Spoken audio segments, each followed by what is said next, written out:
श्रियकान्ताय कल्याणनिधये निधयेतिनाम् श्रीवेङ्कटनिवासाय श्रीनिवासाय मङ्गलम्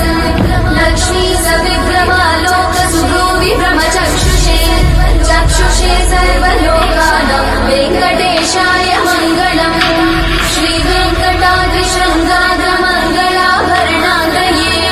मङ्गलानां निवासाय श्रीनिवासाय मङ्गलम्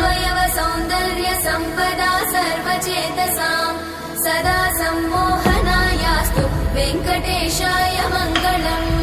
नित्याय निरवध्याय सत्यानन्दचिदात्मने